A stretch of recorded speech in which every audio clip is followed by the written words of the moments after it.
بسم اللہ الرحمن الرحیم۔ السلام علیکم دوستو، آج ہم بات کریں گے فرعون کی بیوی حضرت آسیہ کے بارے میں کہ کیسے انہوں نے حضرت موسیٰ علیہ السلام کی پرورش کی، حضرت موسیٰ علیہ السلام کیسے اور کہاں انہیں ملے۔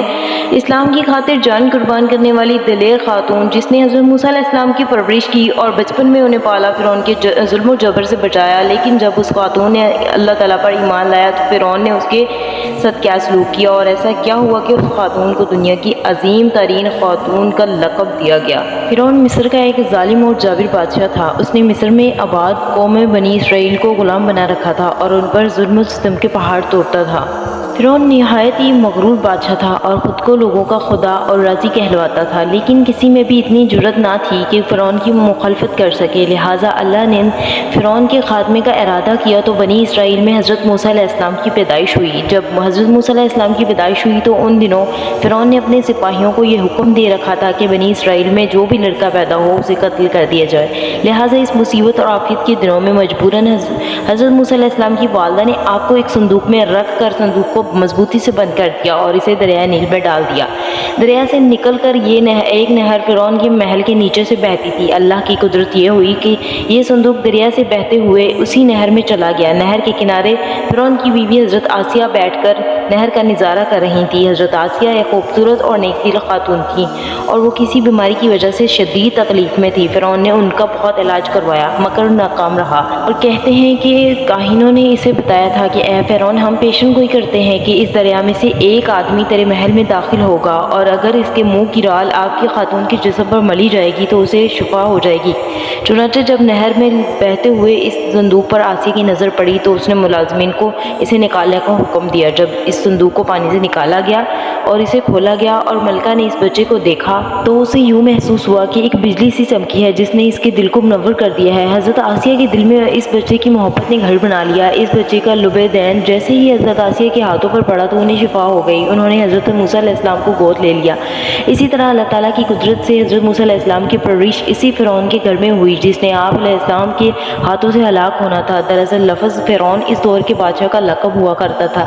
حضرت موسیٰ علیہ السلام کی قصہ میں دو فرعونوں کا ذکر آتا ہے، ایک وہ فرعون جس کے زمانے میں آپ پیدا ہوئے اور جس کے گھر میں آپ نے پرورش پائی، اور دوسرا فرعون وہ جس کے پاس آپ ایمان کی دعوت اور بنی اسرائیل کی آزادی کا مطالبہ لے کر گئے اور جو سمندر میں غرق ہو گیا۔ لہٰذا حضرت آسیہ کا شوہر جس نے حضرت موسیٰ علیہ السلام کو اپنے گھر میں رکھا اس کا نام رامسیس ثانی بتایا جاتا ہے۔ اصل میں حضرت آسیہ ریحان بن ولید کی پوتی تھیں۔ ریحان بن ولید وہی بادشاہ تھا جو حضرت یوسف علیہ السلام کے دور میں عزیز مصر تھا اور وہ حضرت یوسف علیہ السلام پر ایمان بھی لایا تھا۔ جب مصر پر کیبتی خاندان کی حکومت آئی تو فرعون نے اپنی طاقت کے زور پر حضرت آسیہ رضی اللہ تعالیٰ عنہ سے شادی کر لی اور انہیں دھمکی دی کہ اگر انہوں نے شادی سے انکار کیا تو ان کے والدین کو قتل کر دیا جائے گا۔ لیکن شادی کے بعد اللہ تعالیٰ نے حضرت آسیہ کو فرعون کی شر سے محفوظ رکھا اور وہ آپ پر قادر نہ ہو سکا۔ لہٰذا حضرت آسیہ رضی اللہ تعالیٰ عنہ کی کوئی بھی اولاد نہیں تھی۔ یہ بھی اللہ تعالیٰ کی ایک حکمت تھی۔ حضرت موسیٰ علیہ السلام کی پرورش کسی شاہی فرد یا شہزادی کی مانند ہوئی۔ ہر طرح کے آرام و آرائش آپ کے لیے دستیاب تھے، لیکن قیبتیوں کے درمیان زندگی گزارنے کے باوجود حضرت موسیٰ علیہ السلام فطری طور پر ان سے مختلف کردار کے مالک تھے۔ حضرت موسیٰ علیہ السلام فرعون کے غرور اور تکبر اور خدائی کی دعوت کو ناپسند کیا کرتے تھے اور ہمیشہ توحید کے متعلق واضح بات کیا کرتے تھے جو فرعون اور اس کے درباریوں کو ناگزار گزرتی تھی۔ بہت جلد وہ وقت بھی آ گیا جب اللہ تعالیٰ نے حضرت موسیٰ علیہ السلام کو نبوت عطا کی اور آپ فرعون کے دربار میں اسلام کی دعوت لے کر تشریف لائے۔ اس وقت فرعون کے مطالبے پر جادوگروں اور حضرت موسیٰ علیہ السلام کے درمیان سحر کا مقابلہ ہوا جس میں حضرت موسیٰ علیہ السلام کا عصا حقیقی سانپ میں تبدیل ہو گیا اور جادوگروں پر حق واضح ہو گیا کہ یہ اللہ کے سچے رسول ہیں جنہیں ہماری ہدایت کے لیے بھیجا گیا ہے، جبکہ فرعون اپنی انا اور غرور پر قائم رہا اور حضرت موسیٰ علیہ السلام کی دعوت کا انکار کر دیا۔ اسی دربار میں حضرت آسیہ بھی موجود تھیں۔ لہٰذا آپ نے جب یہ سارا منظر دیکھا تو آپ کے دل میں فوراً حق کا نور چمک اٹھا اور آپ حضرت موسیٰ علیہ السلام پر ایمان لے آئیں۔ حضرت آسیہ فرعون مصر کی بیوی اور ملکہ تھیں۔ آپ کے پاس مال و دولت کی کثرت تھی، لیکن اس کے باوجود آپ غرور اور تکبر کا شکار نہیں تھیں، بلکہ آپ کا دل غریبوں کی محبت سے سرشار تھا اور آپ ان پر شفقت اور مہربانی کے جذبے سے معمور تھیں۔ آپ دل کھول کر ان پر صدقہ اور خیرات کیا کرتی تھیں، اسی وجہ سے آپ ام المساکین یعنی مساکینوں کی ماں بھی کہا جاتا ہے۔ آپ چھپ کر اللہ تعالیٰ کی عبادت کرتی اور اللہ تعالیٰ سے دعا کرتی کہ اے اللہ مجھے فرعون اور اس کی عمل سے نجات دے، میں اس کی کفریہ حرکتوں سے بیزار ہوں۔ حضرت آسیہ خفیہ طور پر حضرت موسیٰ علیہ السلام کے خدا کی عبادت کرتی اور دعا اور استغفار میں مشغول رہتی، یہاں تک کہ فرعون کو ایک دن آپ کے ایمان لانے کی خبر ہوگی۔ اس نے ایک دن اپنے درباریوں سے کہا، کیا تم لوگوں کو میری بیوی کا کچھ خبر ہے؟ تم لوگ اس کے متعلق کیا جانتے ہو؟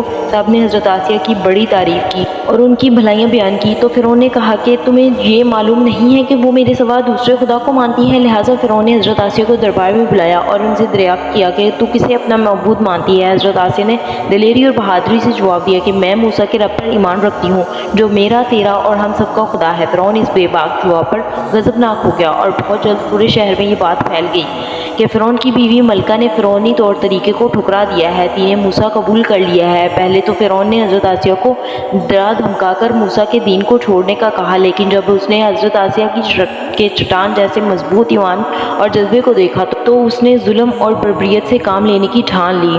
فرعون نے اپنے اہلکاروں کو حکم دیا کہ آسیہ کو تپتے ہوئے ریگستان کی دھوپ میں لٹا دیا جائے، لہٰذا آپ کو شدید گرمی میں ریت کے تپتے ہوئے میدان میں چھوڑ دیا گیا۔ فرعون اس جگہ دورہ کرتا رہا اور کہتا رہا کہ اب تو باز آ جاؤ، اگر تم میری مان لیتی ہو تو محل کی شاہی زندگی تمہاری منتظر ہے۔ مگر حضرت آسیہ پر اس کا کوئی اثر نہ ہوا۔ جب فرعون نے حضرت آسیہ کی ثابت قدمی کو دیکھا تو اس نے آپ کو شہید کرنے کا فیصلہ کیا۔ اس نے اپنے سپاہیوں کو حکم دیا کہ بڑی سے بڑی چٹان کہیں سے اٹھا لاؤ اور آسیہ کو لٹاؤ اور وہ چٹان حضرت آسیہ کے اوپر گرا دو۔ لہٰذا جب یہ لوگ پتھر لائے اور حضرت آسیہ کو لٹایا گیا تو آپ کی آسمان کی طرف نگاہ اٹھی تو پروردگار نے حجاب ہٹا دیے اور حضرت آسیہ نے اپنی آنکھوں سے جنت اور جو محل ان کے لیے وہاں بنایا گیا تھا اپنی آنکھوں سے دیکھ لیا۔ آخر کار وہ پتھر آپ پر گرا دیے گئے اور آپ کی روح پرواز کر گئی۔ حضرت محمد صلی اللہ علیہ وسلم نے فرمایا کہ مردوں میں سے تو بہت سے مرد درجہ کمال تک پہنچے، مگر عورتوں میں سے حضرت آسیہ اور عیسیٰ کی والدہ مریم کے علاوہ کوئی عورت درجہ کمال تک نہیں پہنچی۔